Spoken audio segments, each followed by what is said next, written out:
On tient à remercier Best Buy, fournisseur officiel pour tout l'équipement technologique du studio de la Commission athlétique.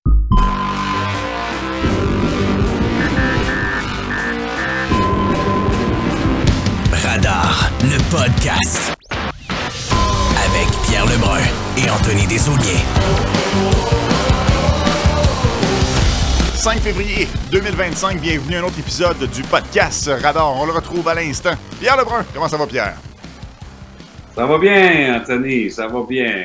Bonjour. Pierre, je me suis ennuyé. Ce qui est le fun, c'est qu'au moins pendant la pause qu'on a pris, c'est pas passé grand-chose dans la Ligue nationale. Fait qu'au moins, je me sens moins mal à ce niveau-là. Je vais dire quelque chose. Les derniers 10 jours, j'ai été pas mal occupé, comme plusieurs dans notre métier. Oui, ça a été une période très intéressante. En fait, je viens juste de publier un texte ce matin là, dans l'Athlétique où j'ai parlé à les directeurs gérants qui ont été impliqués dans toutes ces transactions-là pour comme comprendre pourquoi que ça a été, pourquoi tout est arrivé tellement de bonheur dans cette période avant la date limite, le 7 mars. Puis là, ils ont beaucoup de... Ils ont des raisons assez différentes, là, mais je vais te dire qu'en général, je sais qu'à peu près un mois, il y avait plusieurs équipes qui me disaient qu'ils espéraient de transiger avant le 4 Nations. Et finalement, ça a arrivé pour plusieurs équipes. Est-ce que la première question que tu as posée aux différents GM, c'est « Arrêtez de transiger le vendredi soir, ma femme n'aime pas ça? » Ben, je vais te dire quelque chose, au moins vendredi passé, parce que habituellement, vendredi soir, je commence ma fin de semaine. Là. Mais j'ai décidé de pas ouvrir une bouteille de vin parce que je commençais à entendre des indices de Vancouver. Alors, ouais, c'est ça. Je savais que je dois faire de la télévision anti-SN vendredi soir. Hey, revenons, on va en parler beaucoup, évidemment, des grosses transactions qu'ils ont eues. On va parler des trucs plus actuels, mais il faut absolument prendre le temps de le faire. Pierre, la saga des Canucks de Vancouver est partiellement terminée. Du moins, on a fait un pas dans une direction pour une résolution. JT Miller est maintenant un membre des Rangers de New York. Comment ça s'est passé, les coulisses de cette transaction-là? On le sait qu'il y avait eu certaines rumeurs pour les Rangers un peu plus tôt. Ça avait avorté. Finalement, ça a fonctionné. Pourquoi est-ce qu'on a réussi à s'entendre? Et est-ce que Patrick Allvin est satisfait au final d'avoir au moins en être arrivé à une conclusion, là, même si le retour n'est peut-être pas le plus grand des retours là, pour JT Miller? Ouais, je pense que c'est des émotions assez mixtes pour les Canucks. Parce qu'on adorait JT Miller chez la direction des Canucks. C'est un joueur que la direction des Canucks m'ont dit ça encore l'autre jour. C'est impossible à remplacer un joueur comme JT Miller avec tous les aspects de son jeu, qu'est-ce qu'il fait. Mais à la fin de la journée, puis d'ailleurs, Jim Rutherford, le président des Canucks, a été assez public dans son entrevue avec le Globe and Mail pour expliquer finalement qu'est-ce qu'on savait, mais pour expliquer publiquement la guerre entre Miller et Elias Pettersson. C'est tellement... Écoute, l'histoire de la Ligue nationale, c'est sûr que...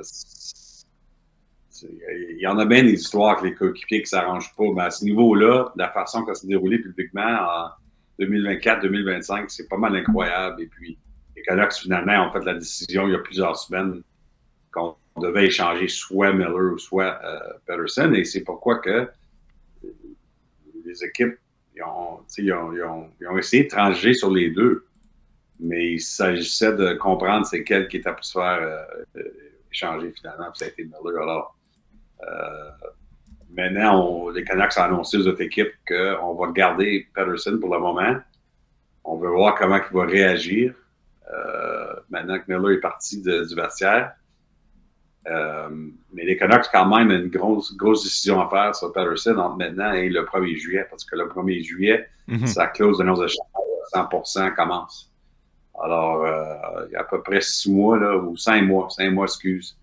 Pettersson a prouvé aux Canucks que c'est un joueur de 11,6 millions par année. Donc, il n'y a rien qui exclut la possibilité de voir aussi cette transaction-là. Mais si ça arrive...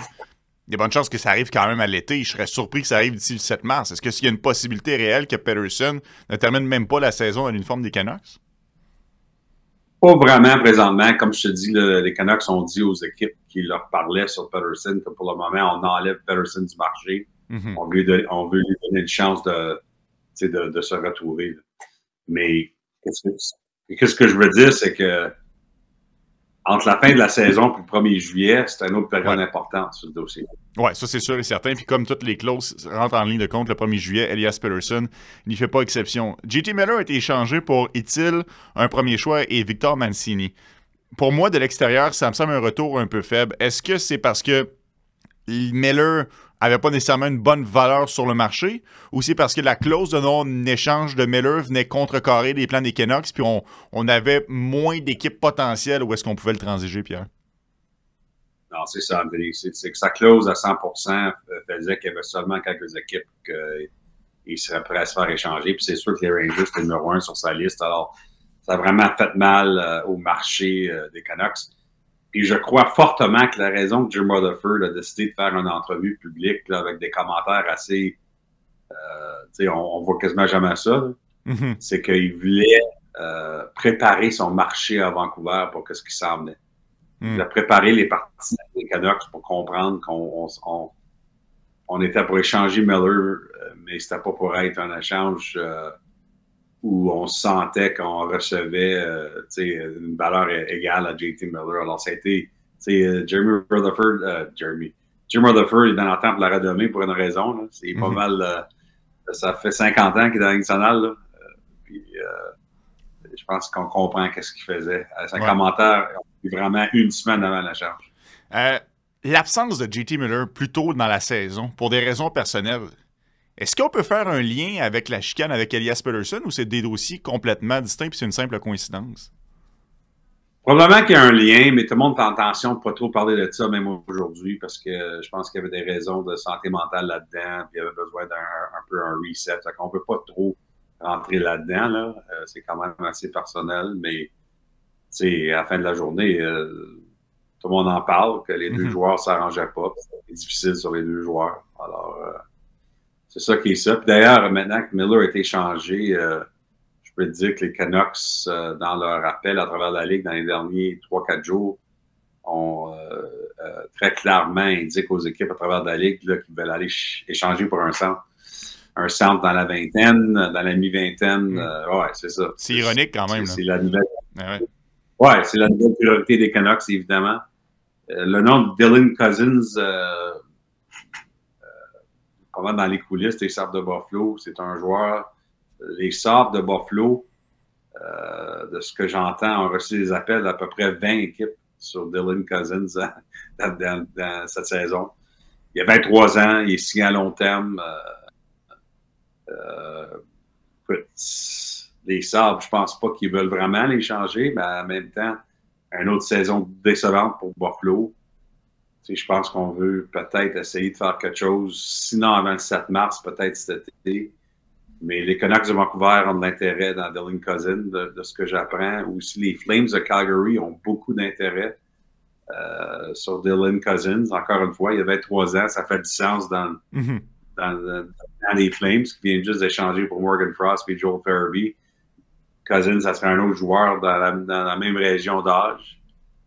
Mais tu sais, ça ne me surprendra pas que le Canadien et les Leafs, 20 équipes. Alors, c'est sûr que si c'est une équipe qui continue en transition, Dylan Cousins, les Sabres prennent des appels, c'est sûr que tout le monde va appeler pour au moins se renseigner.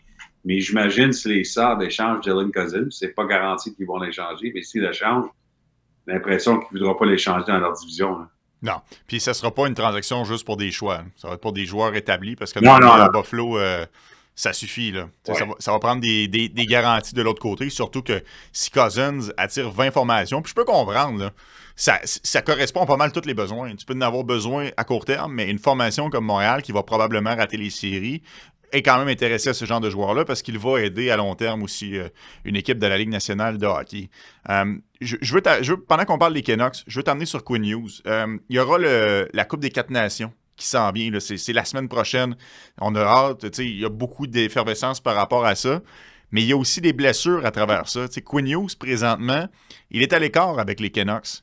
Si les partisans des Canucks apprennent que Quinn Hughes revient pour la Coupe des 4 Nations, comment tu penses que ça va être reçu à travers la Ligue nationale par rapport aux équipes?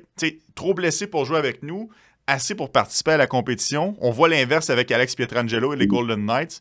Comment tu vois toute la situation des blessures par rapport à cet événement-là, Pierre? Ben, moi, je te dirais que si Quinn ne joue pas cette semaine, il ne jouera pas dans 4 nations. Je serais pas mal surpris si tout à coup il joue dans 4 nations après d'avoir raté toute la semaine. Alors, on verra le jour ce qui se passe avec le capitaine des Canucks, mais de la misère à croire qu'il va manquer toute la semaine pour ensuite se retrouver dans un chandail d'équipe américaine. Je pense pas qu'il y a des... ça ne veut pas dire que tu vas être 100% pour jouer dans 4 nations, mais quand même, là, il y a une ligue là-dedans. Là, fait que, ça serait ça mon opinion là-dessus. Puis d'ailleurs, je pense que si Quinn Hughes ne peut pas participer, puis je ne dis pas que c'est ça qui va arriver, c'est encore, je pense, c'est à décider. Et s'il ne participe pas, j'ai l'impression que c'est Jake Sanderson des Sénateurs qui ont une bonne chance de le remplacer dans la formation américaine. Fait qu'on verra bien ce qui se passe là-dessus. Sur le côté canadien, il y a Mitch Marner, tout à coup, qui est sur le radar de l'équipe canadienne, dans le sens qu'il a manqué un match hier soir, mardi soir à Calgary, mais on me dit ce matin qu'on pense encore que Marner va être correct et qu'il va jouer pour l'équipe canadienne. Il va jouer pour les Leafs semaine en fin de semaine. Ouais.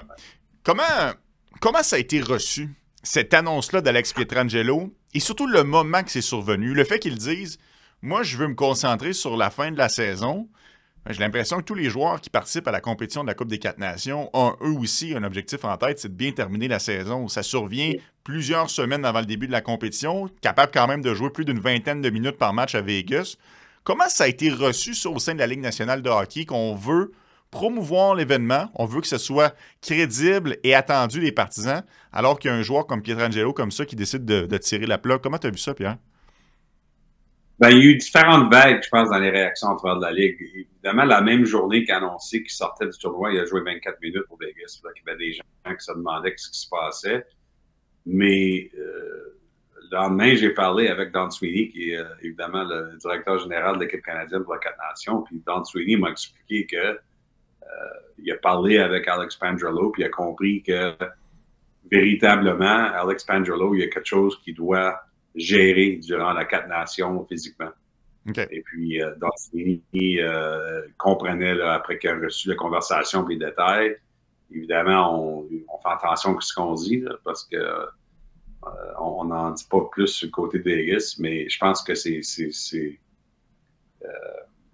pas un joueur qui a décidé qu'il ne voulait pas jouer. En fait, il a parlé aux journalistes à Vegas pour dire que sa famille, ses enfants étaient excités. Il y avait des plans de voyage pour aller à Montréal, puis à Boston, pour suivre le tournoi comme famille. Fait que c'était pas un gars qui avait l'air que ça ne tentait pas de jouer. Là. Véritablement, il doit se reposer durant... Il n'est pas à 100%. Il joue à travers de quelque chose physiquement présentement. Et est-ce que Doughty est le candidat numéro 1 pour le remplacer? On en a parlé ensemble plus tôt cette saison, comme quoi c'était une énorme perte pour l'équipe canadienne, le fait qu'il se blesse aussitôt durant le camp d'entraînement. Il vient de revenir. Il y a quelques matchs à peine. Il va affronter Montréal ce soir dans un match à Los Angeles. Est-ce que, selon toi, c'est le numéro 1 sur la liste de l'organisation canadienne? Je crois que oui. Sweeney, évidemment, ne veut pas confirmer les noms. C'est la tradition de l'équipe canadienne. Mais de ce que j'entends à travers d'autres conversations, les Kings, Rob Blake, il y a des communications avec l'équipe canadienne. Puis la communication, vraiment, c'est qu'avant qu'il est revenu au jeu, on veut voir c'est quoi son rendement, on veut voir où il est physiquement. Puis, ce qui est drôle, c'est que quand Doughty est revenu, les Kings m'ont dit qu'on doit faire attention avec ses minutes, puis jouer sa 3e vague. Ouais. Il a joué 24, 27 et 24 des 3 premiers matchs. C'est mal connaître Drew Doughty, là. Ouais. Mais il y a quand même eu des moments, là, il est quand même pas à 100% dans le sens que il y a des moments que ça paraît qu'il n'a pas joué pendant 4 mois, là, mais quand même, j'ai l'impression que probablement il va avoir assez de temps pour convaincre l'équipe canadienne. Puis il veut tellement jouer, là. C'est drôle parce qu'il a fait sa première conférence de presse avec les journalistes à Los Angeles la semaine passée, avant qu'il est revenu au jeu. Puis il y a un des journalistes c'était une bonne question, qui a demandé, bon, au moins avec le 4 Nations, tu vas pouvoir revenir, puis ensuite donner à ton corps un autre petit break de 2 jours, peut-être ça va être bon. Il dit non. Il dit, j'espère que je reçois de l'appel de l'équipe canadienne. Fait que Drew Doughty, entre les Olympiques en 2010 et 2014, la Coupe du Monde en 2016, Drew Doughty adore jouer pour l'équipe canadienne. J'ai l'impression qu'on veut juste être sûr chez la formation, D'ailleurs, John Cooper, comme on en a parlé, John Cooper il a un gros rôle sur les décisions de l'équipe canadienne. Drew Doughty, il a joué ses 27 minutes devant John Cooper la semaine passée, alors à Tampa.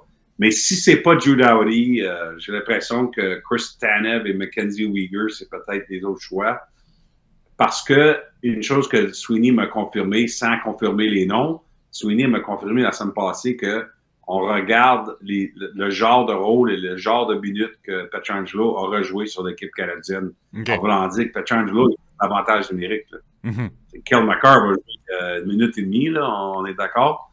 Fait que les minutes de Pietrangelo, c'est vraiment match-up 5 contre 5, défensif, évidemment, des avantages numériques. Alors, quel genre de joueur peut rentrer là-dedans? Bien, évidemment, Doughty qui fait tout. Mais tu sais, des gars comme Tanev et Weegar aussi, c'est des match-up, c'est des joueurs de match-up. Évidemment, dans le cas de Tanev, un des meilleurs défenseurs défensifs de la Ligue nationale. Alors, tu sais, c'est sûr que moi, j'adore Evan Bouchard, comme un exemple, là, Evan Bouchard. Mais, tu sais, c'est comme Kel McCarr Light, là, tu sais. Alors, c'est dur de... Ça ne veut pas dire que ça ne sera pas Bouchard, mais je veux juste te dire que je comprends ce qu'on pense chez la formation canadienne dans le sens du rôle qu'on a besoin de remplacer. Même chose pour Doug Hamilton, je présume, qui n'aura pas nécessairement d'appel à ce niveau-là si on veut un défenseur peut-être plus à caractère complet et défensif. Pour Good News, je veux dire? Pour Doug Hamilton. Ah, Doug Hamilton, ouais, écoute, ouais, exactement. Je vais le mettre dans la même catégorie là, que Evan Bouchard, dans ce sens-là. Puis, tu sais, peut-être qu'il y a des gens qui ne sont pas d'accord avec ça. Si tu es un bon défenseur, tu es un bon défenseur, c'est sûr. Là. Mais, tu sais, je pense que l'équipe canadienne aussi, tu sais, tu as les frères Tkachuk sur l'équipe américaine. Dans l'équipe américaine, ça va être toute une formation à défendre. Il faut que tu bats la Suède, la Finlande aussi. Là. J'espère que les gens ne prennent pas ça pour acquis. Oh non. Je vais te dire une chose. Je pense que ça va être Doughty, mais si c'est pas Doughty, ça ne me surprendra pas que ce soit Tanev ou Weegar. Je vais te dire une chose sur Chris Tanev. C'est pas un joueur existant, mais je peux te dire que si tu regardes ce qu'il a fait contre Jack Eichel en première ronde dans les séries éliminatoires l'année passée avec Dallas, pense ce qu'il a fait contre Nathan McKinnon dans la deuxième ronde, puis j'étais là dans cette série-là, j'ai couvert la série Stars Avalanche. Ça, c'est un exemple de ce que tu vois dans l'arena est tellement différent de ce que tu peux voir à la télévision.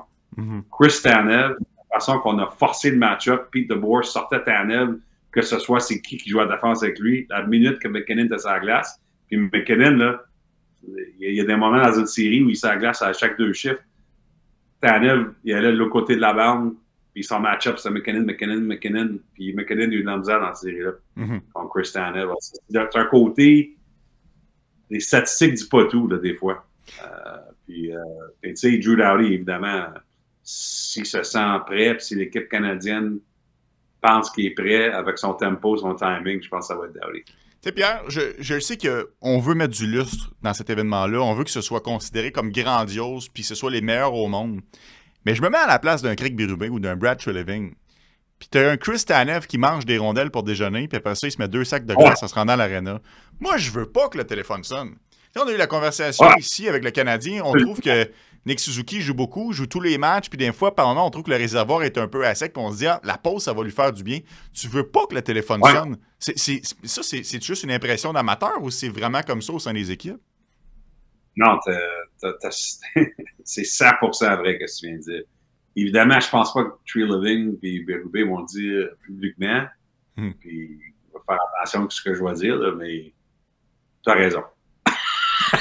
T'as absolument raison. Surtout dans le cas de Tanev, la façon qu'il joue. Exact. Il y a un risque. Austin Matthews, les Leafs comprenaient. Il n'y a aucune question de demander à Austin Matthews de ne pas jouer dans le tournoi maintenant qu'il est en santé. Je veux dire, on voulait faire sûr qu'il est en santé, mais il l'est, puis capitaine. Il n'y a aucune question de demander à ton joueur de franchise de ne pas jouer. Mais dans le cas de Tanev, on l'adore, mais je pense pas que les cœurs seraient brisés à Toronto s'il ne se fait pas prendre par l'équipe canadienne.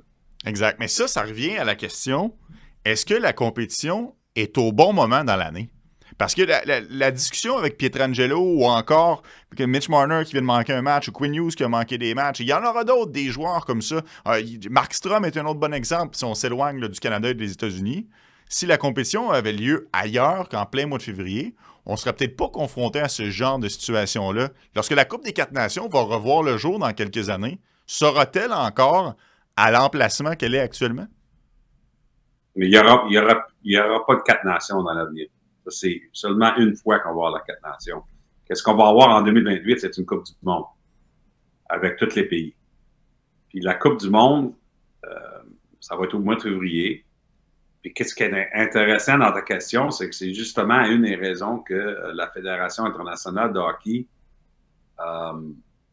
jusqu'à date, n'est pas d'accord et n'a pas signé les documents pour approuver la Coupe du Monde en 2028 parce que la Fédération internationale ne veut pas que le tournoi soit au mois de février parce qu'on a des fédérations en Europe qui ont des ligues professionnelles qui se passent durant ce temps-là. Mm. On est prêt à le faire pour les Olympiques, là, mais on n'est pas prêt à le faire pour la Coupe du Monde de la Ligue nationale. Mais qu'est-ce qui est intéressant là-dedans, c'est que la Ligue nationale de hockey est déçue jusqu'à temps que la Fédération internationale c'est leur position, mais en même temps, la Ligue nationale de hockey et l'Association des joueurs de la Ligue nationale n'ont pas besoin de leur participation pour avoir une Coupe du Monde en 2028. C'est un tournoi de la Ligue nationale. Exact. Fait que c'est à suivre, cette affaire-là. C'est très politique. Mais la raison que la Ligue nationale veut avoir la Coupe du Monde en 2028 au mois de février, c'est parce qu'on a une vision à long terme. On veut que ça soit permanent, qu'à chaque 2 ans, on a soit les Olympiques ou la Coupe du Monde où les meilleurs joueurs de hockey jouent au mois de février. On veut que la Coupe du Monde, finalement, on a eu des Coupes du Monde, là, 2004, ensuite 2016, ensuite rien. La Coupe du Monde, ça va puis ça vient. Là, c'est la vieille Coupe Canada. Exact. On veut que ça soit permanent à chaque 2 ans. Puis ils veulent que ça soit traité comme les Olympiques. Alors, les joueurs prennent ça au sérieux. Ils veulent gagner, c'est best en best, comme on dit en anglais. Alors, c'est pour ça que c'est tellement important pour la Ligue nationale et l'Association des joueurs d'avoir ça au mois de février. Puis d'ailleurs, personnellement, moi, je suis en faveur de ça parce que le match des étoiles, c'est une perte de temps. Oui. Alors, j'aime bien avoir une Coupe du Monde à chaque 4 ans entre les Olympiques qu'avoir une fin de semaine des matchs des étoiles. Oui, ça, on ne s'assinera pas sur le match des étoiles, je te le confirme. C'est sur ubet.io qu'on retrouve les meilleures cotes pour faire les paris en ligne sur les matchs de la Ligue nationale. 100% des matchs s'y retrouvent. Les meilleures cotes sur ubet.io. Pierre, on a parlé un peu de Drew Doughty. Je vais revenir en arrière. Son retour dans la Ligue nationale avec les Kings a peut-être un peu diminué les responsabilités de Brent Clark, qui est un ancien premier choix de l'organisation. Et là, on sent que la machine à rumeurs s'est un peu emballée avec l'espoir des Kings. Est-ce que c'est fondé, les rumeurs de Brent Clark qui pourrait changer d'adresse d'ici le 7 mars? Pas sûr. J'ai pas regardé dans ce dossier-là. Là. Je te dirais que je serais surpris là, sans avoir fait des appels là-dessus. Là, parce que Rob Blake a quand même échangé plusieurs défenseurs et plusieurs défenseurs droitiers dans les dernières années et perdu des joueurs. Il a échangé Jersey, il a perdu Walker. C'était vraiment pour ouvrir la porte pour Clark.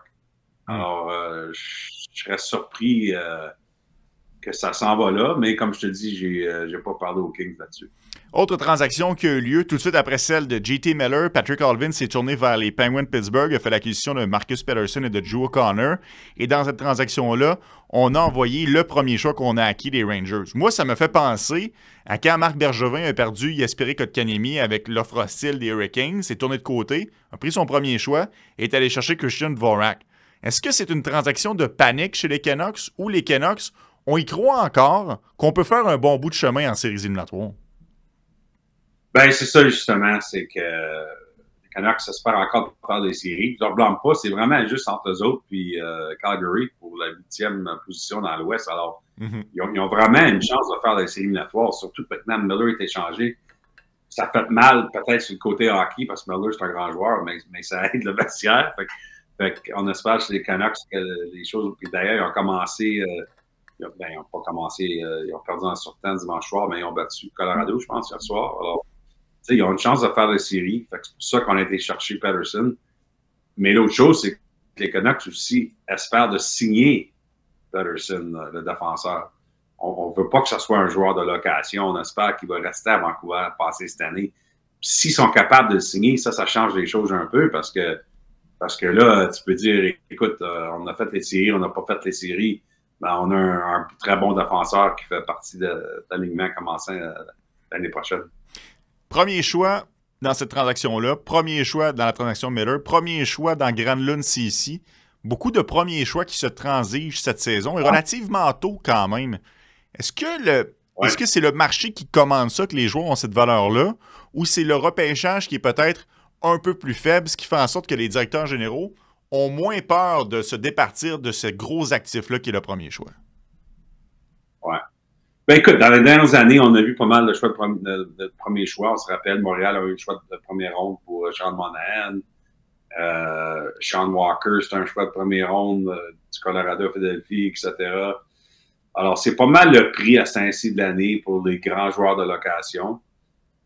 Fait que je suis pas vraiment surpris. Mais je suis d'accord avec toi, je pense que sur le côté repêchage, quand tu parles aux gens là, qui font leur vie sur le repêchage, on n'est pas autant excité du repêchage cette année comparé à d'autres années.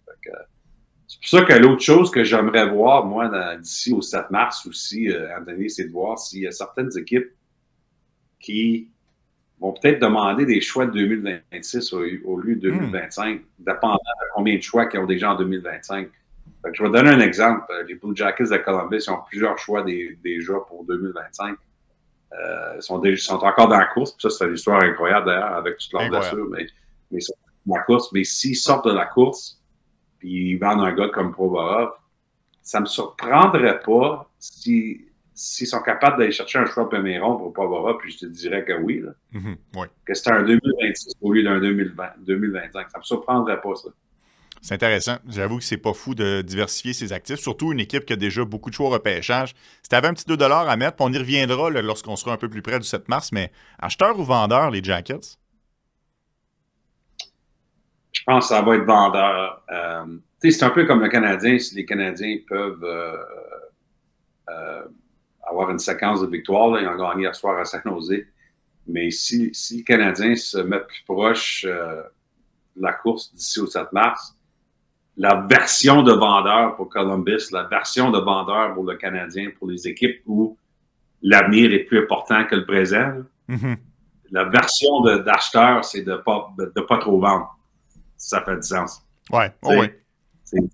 C'est qu'on a des joueurs autonomes le 1er juillet. Peut-être qu'on en garde plus qu'on était pour garder. C'est ça la version d'acheteur. Sur le côté du Canadien, je te dirais que une chose ce que j'entends quand je parle aux autres équipes, c'est que Kent Hughes fait ses appels. Kent Hughes serait intéressé, si possible, de faire un échange avant le 7 mars qu'il ferait au mois de juin. OK. Donc, un échange hockey. Dans un contexte échange hockey. Ouais. Oui. C'est vraiment... Si le Canadien ajoute à leur formation d'une façon majeure ou au moins c'est quelque chose qui est semi-important, c'est quelque chose qu'on serait confortable à faire pour les saisons qui s'en viennent. Alors, ça fait du sens d'ailleurs, évidemment. Mais je pense que le Canadien pense à ça même avant leur séquence dans les derniers jours. Tu sais, je pense que la direction du Canadien ne se sont jamais perdus dans les hauts et les bas cette année. On a vraiment gardé la vision. La seule chose, c'est que les victoires et les défaites, au court terme, ont quand même un impact sur Armia, Evans, David Savard, Dvorak, que tu viens de mentionner. C'est sûr que ça peut avoir un impact sur ces joueurs-là avant le 7 mars, dépendant où on est dans le classement. C'est intéressant. Une genre de stratégie un peu hybride, dans le fond. Tu peux laisser partir des futurs agents libres, mais de l'autre côté, tu peux aussi améliorer ton futur et penser au long terme. Là, j'essayais de trouver l'information pendant que tu parlais, Pierre. Ça me rappelle un peu Rasmus Sandin. Je me trompe-tu ou les Capitals n'étaient pas nécessairement dans une bonne situation lorsqu'ils ont fait son acquisition? Les Capitals étaient vendeurs. C'était la seule année qu'ils étaient vendeurs. On avait commencé un petit retool. Et puis, il avait échangé Orlov à Boston. Il avait fait 3-4 échanges où on échangeait des joueurs de location. Mais la même semaine, Ils ont pris le choix de première ronde qu'ils ont pogné de Boston pour Orlov, puis ils ont envoyé ça à Toronto pour Sandin. C'est ça. Puis Sandin est dans leur top 4 maintenant. Alors, justement, tu peux faire un peu des deux quand tu as une équipe en transition. Parce que la date limite de transaction, c'est une des fenêtres dans la saison de 12 mois de la Ligue nationale où tu peux t'aider. Si tu es prêt à faire un certain échange au mois de juin, puis la même opportunité est là avant le 7 mars, tu peux le faire avant le 7 mars. C'est ça que Daniel Brière m'a dit cette semaine, justement, sur son échange avec Calgary, parce que je lui demandais sur le timing. Finalement, dans son cas, le timing, il dit le timing, ça n'a rien à faire que rien. Il dit, pour lui, ça aurait été un échange qu'il aurait été prêt à faire l'été passé, l'été prochain, avant le 7 mars. Après le 7 mars, je veux dire, c'est un échange de hockey pour les Flyers. On continue de changer la formation à Philadelphie. C'est un exemple, ça, justement. De ça. Tu penses que Daniel Brière va essayer de signer Kuzmenko, Pierre? J'avais l'impression de l'extérieur que c'était plus on dit en anglais un salary dump, qu'on vend des joueurs, mais ce qui intéressait Brière, c'était surtout le deuxième choix. Je pense qu'ils veulent voir.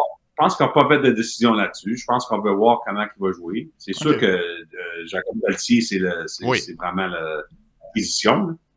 Mais qu'est-ce que je veux dire, c'est que si les Flyers allaient chercher Pelletier au mois de juin, ou ils viennent de le chercher la semaine passée, ça change quoi pour Philadelphie? Ils ne font pas les séries. Exact. On a essayé de bâtir, on a essayé de changer de lignement. C'est pour ça que c'est sûr que 80% des échanges là, à ce temps-ci de l'année, avant le 7 mars, c'est pas mal des acheteurs qui allaient chercher des joueurs de location. Mais il y a quand même des exemples où tu as une équipe sur la bulle où tu peux commencer à faire ton travail du mois de juin au mois de mars. Ouais. En fait, la seule différence, c'est que les équipes ne seront peut-être pas intéressées. Dans le sens qu'au mois de juin, tout le monde est à zéro. Et là, tu as peut-être une possibilité de transiger avec 31 formations. Tandis que si tu veux faire ça en mars, comme une équipe qui n'est pas dans les séries, il y a une couple d'équipes qui se disent ben là, moi, mon joueur est important pour ma run là, que je m'apprête à faire en éliminatoire. Donc, là, pour l'instant, il n'est pas disponible. Elle est là, la différence. Mais dans un cas que, mettons, c'est Dylan Cousins à Montréal. Ça ne change rien que tu fasses cette transaction-là en juin ou en mars. C'est la même chose. C'est un peu ça, au final, que tu veux expliquer. Pendant qu'on glisse un mot sur le Canadien, je veux quand même t'entendre. Est-ce que la philosophie de Kent Hughes a un peu changé? On s'était parlé, on s'était dit, ben tu m'avais dit, en fait, je n'ai pas dit grand-chose. On va conserver nos joueurs, on ne va pas nécessairement vendre pour des choix si le Canadien est encore dans le coup. Le Canadien a quand même glissé dans les dernières rencontres. On est un peu plus loin de la course. On verra on sera où le 7 mars. Mais est-ce que le plan de Kent Hughes c'est un peu modifié? Est-ce que son approche est la même en vue de la date limite? Mais je pense que ce qu'on voulait faire chez les Canadiens, c'est de se rendre aux 4 nations. Puis ensuite, regarder où on est dans le classement, puis de commencer justement à réviser nos plans exactement. Fait qu'on n'est pas encore là. Mais je te dirais que si les Canadiens demeurent où ils sont maintenant, avoir glissé, oui, ça change, c'est sûr. Parce que si tu es à un ou 2 points des séries éliminatoires, peut-être tu gardes tous tes joueurs de location, surtout que les Canadiens ont tellement de choix de repêchage exact. Déjà. Mais si tu es à 7-8 points des séries puis pas le 7 mars, tu n'as pas le choix de voir si tu n'as pas encore signé Jake Evans un nouveau contrat. Tu n'as pas le choix de voir ce que les équipes sont prêtes à payer. C'est ta job.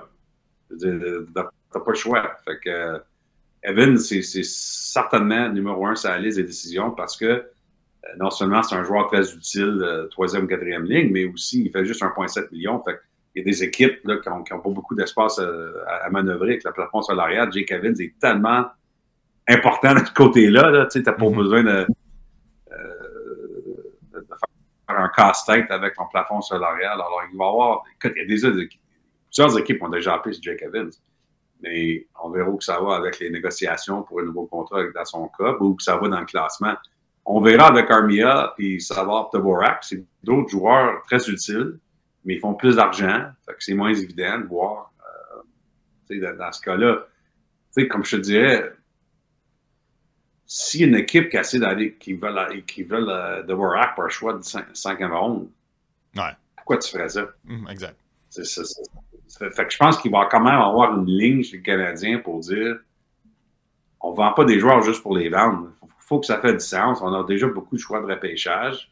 C'est pour ça que le dossier d'Evans est numéro 1, parce que ça pourrait être très intéressant dans son cas. Mais à part de ça, tu sais, l'autre chose avec David Savard, si le Canadien n'est pas dans une position de série, c'est évident qu'ils ne feront pas une série, disons, là, on verra. C'est pas encore fait, mais disons, ça se rapproche. L'autre chose avec David Savard, ouais. Mais l'autre chose avec David Savard, c'est qu'on a tellement de respect pour lui, tu sais, comme être humain, comme leader. Des fois, dans ces discussions-là, c'est qu'est-ce que tu veux faire, David? Des fois, tu as assez de respect pour un vétéran que c'est. Tu sais, je viens de dire que ça donne rien devant un joueur, mais je parle 5e ronde, mais disons qu'on arrive pour le 7 mars, puis une des meilleures équipes de la Ligue veulent l'avoir. C'est une discussion que tu vas avoir des fois avec tes vétérans pour voir. Parce que ça, quand tu fais quelque chose de même, des fois, ça te démontre aux autres joueurs, peut-être comme même pas encore signé avec les Canadiens, d'autres, des joueurs à travers de la Ligue.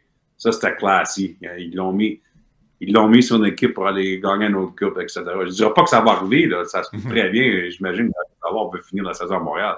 Mais je veux juste dire que des fois, je me rappelle que San Jose avait comme donné Michael Handzus à Chicago il y a plusieurs années, parce que Doug Wilson voulait que Handzus gagne une coupe à Chicago, puis c'est justement ce qui est arrivé. Puis il y a bien des joueurs alentour de la Ligue qui ont dit ça, c'est Doug Wilson. Il traite tout le monde comme faux. Ouais. Ça aussi, ce côté-là, là, c'est le côté personnel, perception, réputation. C'est aussi, des fois, ça joue à dernière minute dans les décisions de la date limite. Pas juste, tu sais, nous autres, comme médias et partisans, on regarde toujours c'est quoi la meilleure façon de maximiser la valeur. Ouais, c'est ça. Mais des fois, il y a un côté être humain, là, où tu dois décider c'est quoi la bonne décision aussi. Ouais, puis ça, je pense que le passé de Kent Hughes y est pour quelque chose, parce que quand il a fait l'acquisition de Petrie, la deuxième fois, là, en provenance de Pittsburgh, tu sais, je pense que ça a été clair. Écoute, je le sais que tu n'as pas envie d'être ici, et je vais te rééchanger avant le début des classes. Comme ça, tu vas pouvoir refonder ta famille quelque part. Puis ça a fait des petits à travers la Ligue nationale de hockey. Je suis sûr que c'est remarqué. Et puis, la même chose avec Don Waddell, que les joueurs adorent. Don Waddell et Patrick Laine. Don Waddell, il arrive à Columbus, ça veut dire que Laine va se faire échanger. Don Waddell, ça aurait pu être une affaire complètement différente. Mais Don Waddell s'est rendu compte qu'il y avait un être humain qui a eu une décision, une année très difficile dans sa vie, l'année passée. Puis, il a comme donné l'année aux Canadiens. Il l'a donné avec un gros chou, là. Ouais. Fait il n'y a pas besoin de faire ça, mais des fois, il y a d'autres gens dans la Ligue qui se rendent compte comment que ça a été géré, cette affaire-là. Fait que c'est important des fois. Et ils ont du bon karma cette saison, les Blue Jackets de Columbus, puis leur succès, on leur enlève pas. Ils le méritent, puis c'est vraiment une belle histoire à travers la Ligue. Je reviens un petit peu sur Evans, Pierre. Tu sais, quand Kent Hughes a transigé Sean Monahan, c'est survenu vraiment longtemps avant la date limite. Même chose pour Tyler Toffoli. C'était arrivé vraiment plusieurs jours avant la date limite. Est-ce que Kent Hughes a un prix pour Jake Evans, et si jamais quelqu'un vient à côté ce prix-là, il est parti, ou on continue à avoir la priorité de le re-signer l'année prochaine? Si on avait à choisir le scénario idéal pour Kent Hughes, c'est-tu la transaction à gros prix ou c'est une prolongation de contrat? Je pense que c'est difficile à répondre à 100% parce que moi, j'ai l'impression que le Canadien garde deux voies ouvertes là-dessus. C'est sûr que c'est encore important de le signer si possible, mais comme j'ai déjà dit, là, il y a un prix là, que le Canadien est confortable avec. Puis ils ne veulent pas sortir de cette zone de confort. Si on va l'échanger, on ne parlera pas des joueurs des jeunes espoirs pour une seconde, là, parce que des fois, un jeune espoir, ça peut être équivalent au choix de repêchage, là, mais on va juste parler des choix de repêchage. C'est sûr que le circuit, c'est un choix de première ronde. Pas sûr qu'on peut aller chercher ou non pour Jake Evans. C'est peut-être trop haut. Mais je te dirais que je pense pas que le Canadien prendrait rien en bas d'un choix de deuxième ronde. Puis même là, parce que tous les choix qu'ils ont, je pense que c'est une décision à prendre entre lui et Jeff Gordon. Est-ce qu'on l'échange vraiment pour un choix de deuxième ronde? C'est une décision à prendre. Puis je pense pas que c'est encore pris. Rien en bas d'un choix de deuxième ronde. Je pense pas. Si tu veux aller chercher ton premier choix pour Evans, tu peux-tu imiter les Sharks et jumeler deux joueurs? Tu sais, Evans et Armia ont vraiment une belle chimie présentement. Là. Honnêtement, désavantage numérique. Ça fait 2 matchs de suite qu'ils inscrivent un but en piqué. Ouais. Tu sais, ils jouent très bien. Les Sharks ont transigé Granlund et Ceci pour mettre la main sur leur premier choix. Plus un troisième choix, là, mais c'est pas important dans l'histoire. Est-ce que le Canadien pourrait faire un peu la même chose puis dire voici Evans et Armia ensemble pour maximiser le retour?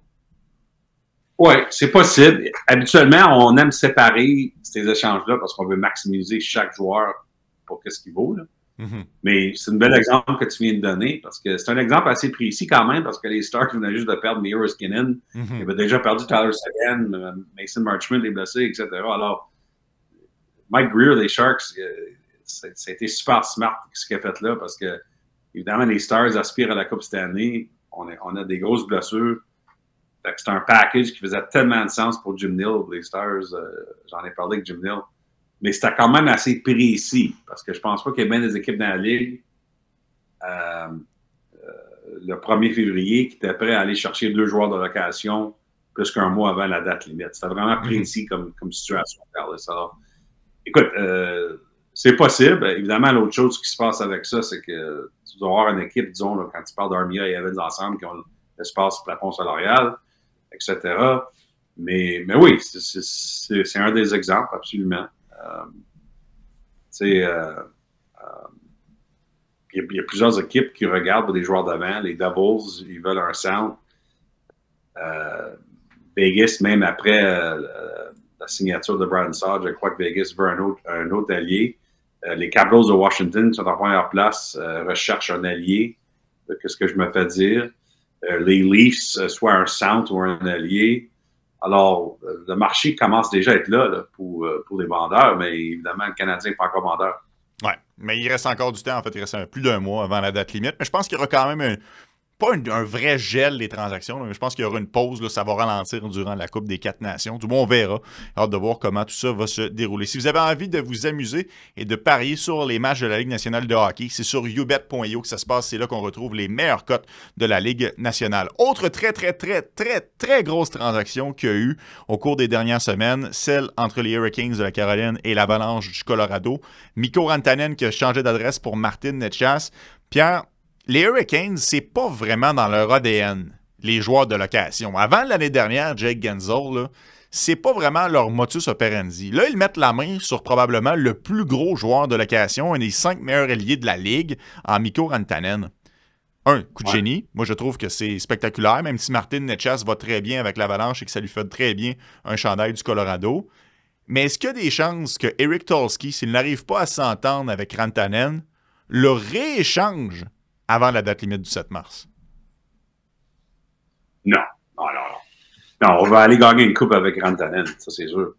Mais une des choses que Tulsky m'a dit après l'échange, c'est que on est confortable avec le risque. Premièrement, il se sent confiant de le signer parce qu'il y a juste la Caroline qui peut lui donner 8 ans d'ici le 1er juillet. Mais même si on le perd, puis évidemment, il espère pas le perdre, mais ce qu'il m'a dit Tulsky, c'est que eux autres là, sont très confortables avec l'idée que si tu perds des joueurs, tu as de l'espace de plafond salarial, puis ça aussi, c'est des outils. Parce que souvent, les équipes ont tellement peur de perdre des joueurs, mais Tulsky dit que l'espace de plafond salarial, c'est excitant, ils sont confiants eux autres d'être capables d'utiliser leur espace de plafond salarial pour remplacer les joueurs qu'on va perdre. C'est ça qu'il m'a dit dans l'entrevue. OK. Il m'a dit que cet été, ils ont 30 à 40 millions d'espace de plafond salarial, les Hurricanes. Parce qu'ils ont tellement de joueurs que leur contrat se termine. Fait qu'il est prêt à prendre le risque. Encore une fois, la priorité pour lui, c'est de le signer. Rantanen, il espère vraiment de le signer. Mais s'il n'est pas capable de le signer, il va aller faire d'autres choses. Écoute, il y a d'autres joueurs que leur contrat se termine. Là. Il y en a un ici à Toronto, en fait. Ouais, je m'en fait que c'est intéressant d'entendre de Tulsky parce que je te dirais que c'est pas quelque chose que j'entends souvent des directeurs gérants durant les années. Là. Puis on comprend pourquoi, parce que c'est bien beau avoir de l'espace de plafond salarial, mais il n'y a pas de garantie que tu peux aller remplacer des joueurs. Il faut être capable de les convaincre de venir à ton marché, etc. Mais ça démontre sa confiance, je pense, puis sa volonté de faire des choses un peu différemment que les autres équipes. C'est un jeune homme, sa carrière est différente que la plupart des DG. Il était à Harvard. Fait que ça démontre que les Hurricanes font les choses un peu différemment. Pierre, quand tu as entendu qu'il y avait ces tractations-là qui se passaient entre les deux équipes, tu n'as pas dû tomber en bas de ta chaise quand tu as vu le nom de Martin Necas. Je veux dire, on savait la relation entre Necas et les Hurricanes. La prolongation de contrat l'année dernière a pris quelques personnes par surprise. Moi, le premier, finalement, il connaît une saison exceptionnelle. On décide de le laisser partir. Comment était la relation avec les Canes cette saison? Est-ce qu'on avait enterré la hache de guerre? Est-ce que ça se passait bien ou c'était dans les cartons que ça allait être assez évident qu'elle allait partir? Là? Oui, tout le monde qui était là-dedans m'ont dit que ça a bien été, c'était correct. C'est juste qu'à long terme, je pense pas que la Caroline, on savait que Necas, son prochain contrat, là, ça va être le problème de Colorado dans 1 an et demi, là, mais je pense pas qu'on était prêt à payer peut-être qu'est-ce que ces points te diraient que tu dois le payer. Là. Fait que, on a fait une décision d'avance. L'autre chose que je te dirais, c'est que Necas est tellement heureux d'être en Colorado maintenant. Pas à cause qu'il aime pas ça en Caroline, c'est juste le style de jeu. L'avalanche avec mécanique de cœur, c'est vraiment le high tempo, c'est parfait pour Necas. Caroline, c'est quand même une équipe qui joue assez vite, mais c'est avec un peu plus de structure offensivement, Robert Namor. Puis des fois, c'est ça qui arrive, c'est que tu as un joueur peut-être que c'est pas un fit parfait, puis je pense que c'est juste avec Necas, c'était pas un fit parfait en Caroline. Alors, c'est ça. Puis il a été coincé quand même pendant plusieurs années, Necas. Je veux dire, t'as une panoplie d'attaquants. Le Teravainen avait quitté, puis je pense que c'est pas étranger au succès qu'il a connu cette saison, là, Martin Necas. Fait que moi, je m'attends à ce qu'il ait vraiment des bons moments avec l'Avalanche. Je m'attends aussi à ce que Rantanen performe. D'après moi, ce sont 2 excellents joueurs. C'est une transaction qui est intéressante. La clé là-dedans, c'est est-ce qu'on va réussir à signer Mikko Rantanen?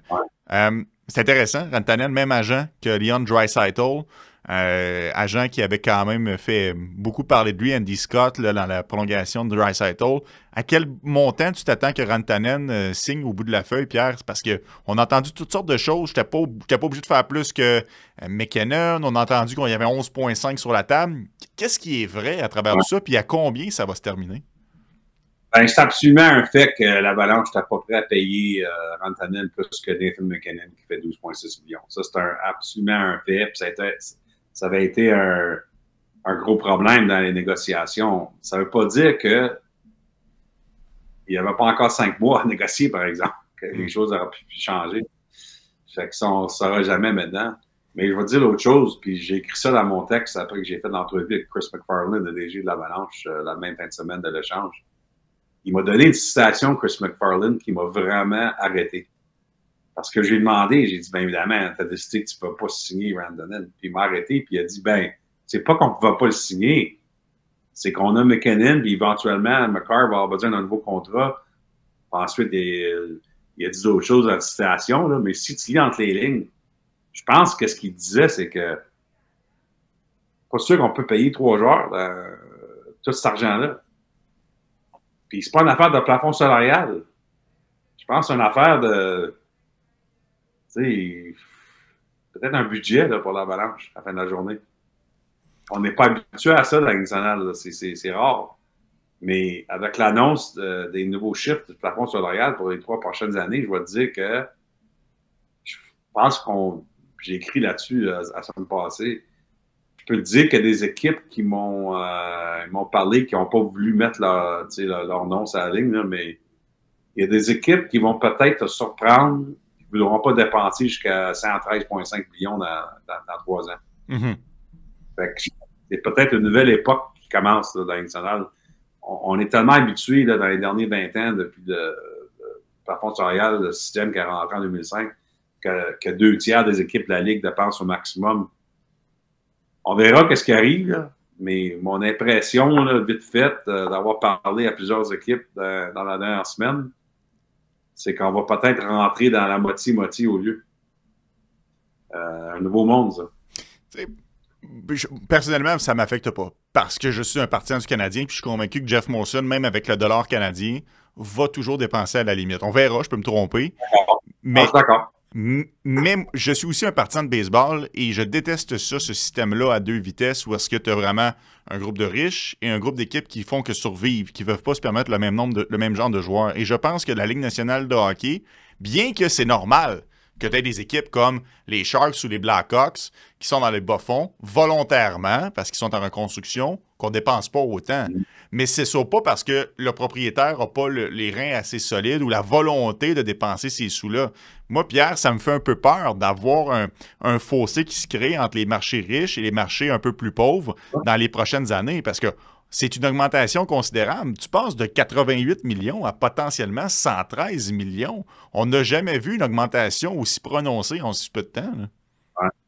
Puis selon Alan Walsh, que j'ai cité dans mon article vendredi, lui, il pense que 113,5, ça va être plus que ça. Parce que la Ligue et l'Union, ils vont regarder les chiffres là, à chaque année pour faire sûr, là, avec les revenus. Puis selon lui, ça va être encore plus haut que ça, à la hausse du plafond salarial. Fait que, non, c'est ça je dis que je pense que c'est une nouvelle époque dans l'actionnaire qui s'en vient.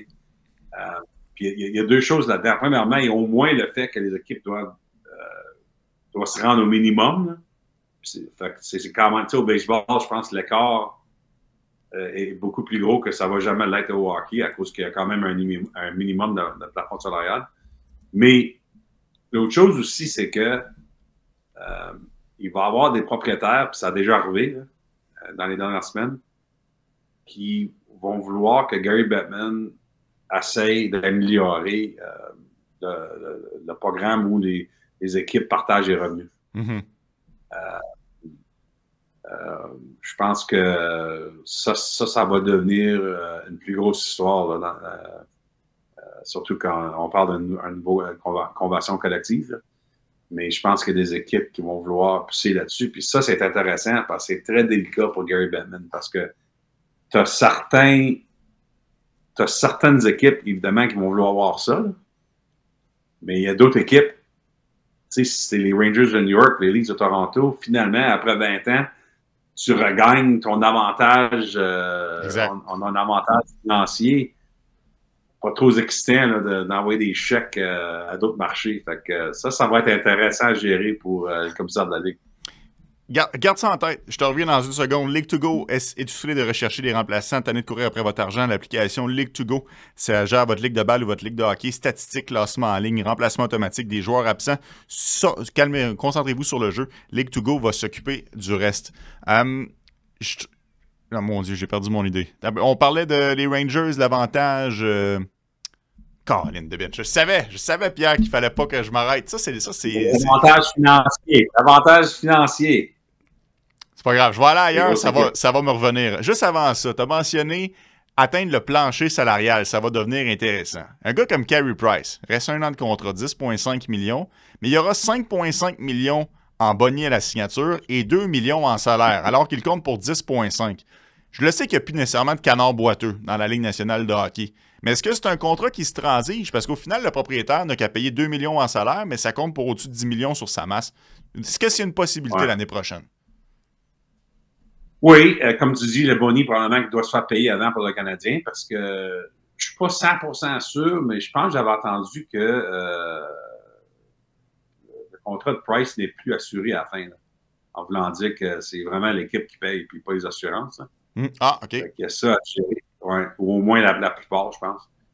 Mais comme tu dis, si Boni est payé par le Canadien, puis il reste juste quoi, 2,5 millions 2 en millions. salaire? 2 millions en salaire. Oui, absolument. Il y a peut-être une équipe qui doit se rendre au plancher, puis évidemment, ça prend la volonté de Price, là, parce qu'il y a une clause de non-échange. Je sais que c'est bizarre, là, mais évidemment, je ne sais pas pourquoi il y aurait un problème avec ça.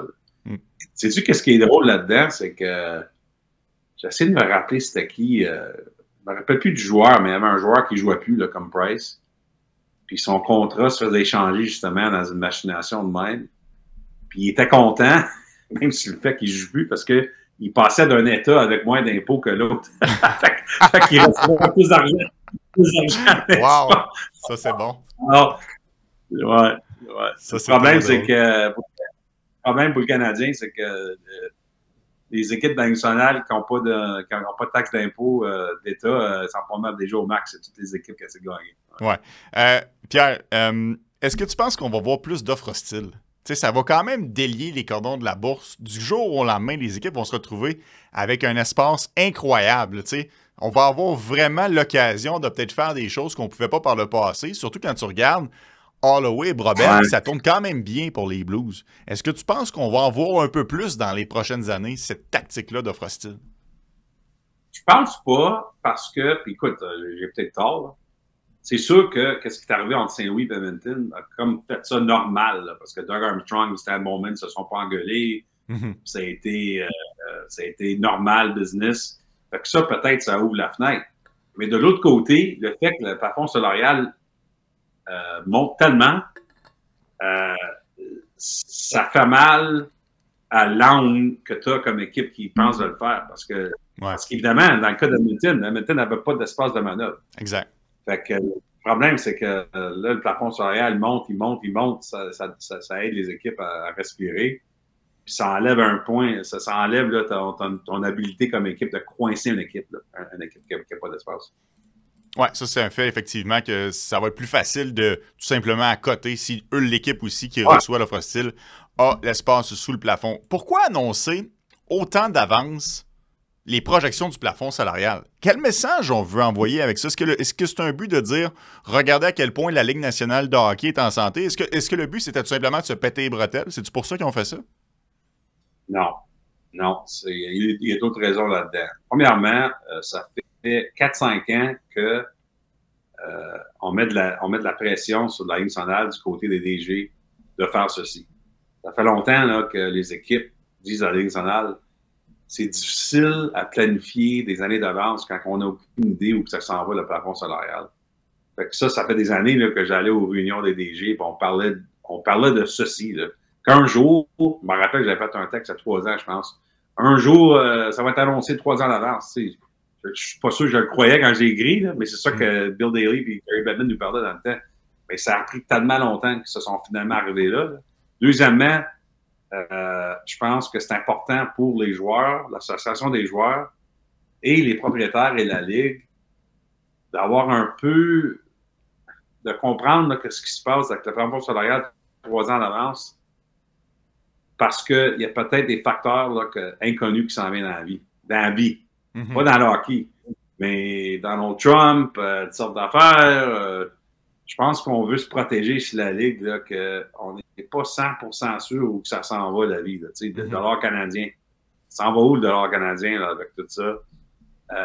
Les réseaux américains régionaux, le Bally's qui a été banqueroute.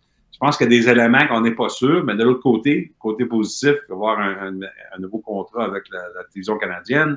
Ça va être de la nouvelle argent. Fait on ne peut pas tout prédire. Fait qu'on on veut, avec les joueurs, les propriétaires, les gérants, leur donner au moins une vision de 3 ans où c'est ça que vous négociez. Alors, quand vous faites vos contrats, quand vous êtes en train de bâtir ton équipe, ça te donne une vision de 3 ans pour comprendre. Là, parce que là, les agents puis les gérants, chaque année, ils s'engueulaient jusqu'au 30 juin, quand la Ligue annonçait la force salariale. Il y avait toujours une game entre les agents et les DG. Non, ça ne sera pas haut de même. Oui, exact. Ça va haut de même. C'est difficile de contrôler la nuit, tout ça. C'est important pour tout le monde en général. Tout le monde est heureux là, qu'on a quand même des chiffres qu'on peut comprendre dans nos négociations. Mais c'était pas juste ça. Je pense vraiment là, que dans la vie réelle, on n'est pas sûr que ça s'en va, tout ça. On voulait donner comme un confort avec les chiffres. Craig Leopold, sur un podcast, a laissé entendre qu'on commençait à chercher un remplaçant pour Gary Bettman. Moi, j'ai fait le saut quand que ça soit annoncé de cette façon-là. Est-ce qu'il y a un peu de ça dans « on annonce 3 ans à l'avance, il y aura la signature de la convention collective, les négociations s'en viennent. Est-ce qu'on se prépare tranquillement à l'après Gary Bettman dans la Ligue nationale? » Je dirais tranquillement, oui. C'est ça qui est important à souligner. Ça, c'est le mot important parce que évidemment, après que Leopold a dit ça, on a tout rentré dedans comme journaliste. Et écoute, Gary Bettman, qu'est-ce qui est arrivé? Puis j'étais là à cette réunion-là, à la réunion des gouverneurs. Qu'est-ce qui est arrivé de ce que je m'ai fait dire? C'est que Bettman a tout simplement dit au comité exécutif, pas tous les propriétaires, là, mais le petit groupe là, qui a tout le pouvoir. Il dit, hey les gars, un jour, tu comprends que je ne serai pas toujours commissaire. Puis ça a été comme un peu de même, là. Ça a été comme slidé comme commentaire de Bettman, mais en même temps, c'est la première fois qu'il l'a dit. fait que c'est ça que Leopold dit. Tout le monde a reconnu pourquoi il l'a dit, même si ça n'a pas été. Il n'y a pas eu d'autres détails à part de ça. Gary Bettman n'a pas annoncé au propriétaire, OK, ça va être cette année-là, Bill Daly me remplace ou ne me remplace pas. Ouais. Il n'y a pas eu de grosse annonce, mais ça a été comme slidé. Préparez-vous un jour. Alors, c'est pour ça qu'entre les deux, je pense que les gens, il y a eu de la confusion dans ce que ça voulait dire finalement, mais je pense que ce que Gary Bettman a essayé de dire à tout le monde, c'est qu'un jour, ça s'en vient, mais je ne suis pas sûr quel jour. Bon, ça, c'est le côté officiel. Là. Je te dirais que là c'est juste moi qui je vais juste deviner, là. C'est pas dans les informations, mais j'imagine que sur le calendrier, si la Ligue est capable de négocier une nouvelle convention collective avec les joueurs dans les prochains mois, que ça c'est un événement assez important dans tout ça, selon moi. Je pense que c'est important pour Bettman de mettre ça de côté puis de faire sûr qu'il y a une nouvelle convention collective pour plusieurs années avant de tourner la page et là se concentrer sur c'est quoi mon avenir. Au final, un genre de... Il veut monter sur cheval puis rider là, vers le coucher du soleil. Là, la convention collective est signée, la Ligue est en santé, tout va bien, tout est en ordre, je peux tourner la page à tête tranquille. C'est un peu ça que tu me dis au final. Les nouveaux contrats, télévision canadienne, etc. Ouais, exact. Fait qu'on verra, puis on verra quand le jour arrive, parce que c'est Bill Daly qui le remplace pour quelques années à court terme. Penses-tu que ça va être ça? Ben non, il n'y a pas personne qui le sait, c'est ça qui est intéressant. Je pense même pas que Bill Daly lui-même le sait. Parce que c'est là que le comité exécutif des propriétaires est très, très, très important. Le petit groupe, là. Parce que c'est vraiment eux autres qui vont décider. Est-ce qu'on aime le plan que tu nous donnes ou ce qu'on veut faire, qu'est-ce qu'on veut faire, là, quand ça vient à cette affaire-là? C'est très rare. Puis l'autre chose, c'est quand Gary Bettman a été nommé commissaire en 1993, il a 32 ans, il était très jeune. Fait que ça, c'est l'autre chose que les propriétaires doivent décider. Tu sais, Bill Daly n'est pas jeune, mais c'est le gars qui comprend tout, comment tout opère à la Ligue nationale. Fait que moi, qu'est-ce que je ferais? Je serais les propriétaires, personnellement. Je donnerais Bill Daly un contrat de 5 ans pour être commissaire. Si moi, je serais propriétaire. Avec son successeur comme bras droit? C'est ça, une période de 5-6 ans où l'équilibre se garde. Il n'y a pas rien de drastique qui arrive. Puis d'ailleurs, c'est Bill Daly, le jour, est bien plus impliqué que Gary Bettman aujourd'hui. Ouais. Mais il faut quand même avoir une vision à long terme. Ça prend du nouveau sang, ça prend quelqu'un avec la jeunesse. Alors, il faut trouver où ça s'en va, cette affaire-là. Bill Daly, accepterais-tu de rester bras droit de quelqu'un d'autre? Je sais pas. Ouais, c'est intéressant, ça. Je sais qu'il aime sa job, il se fait bien payer, mais sa relation avec Gary Bettman est tellement forte, est tellement... ils sont vraiment proches, les deux.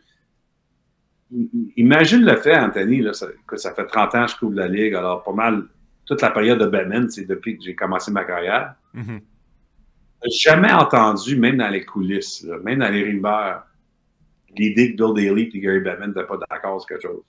Wow. C'est quand même incroyable. Ça ne veut pas dire que...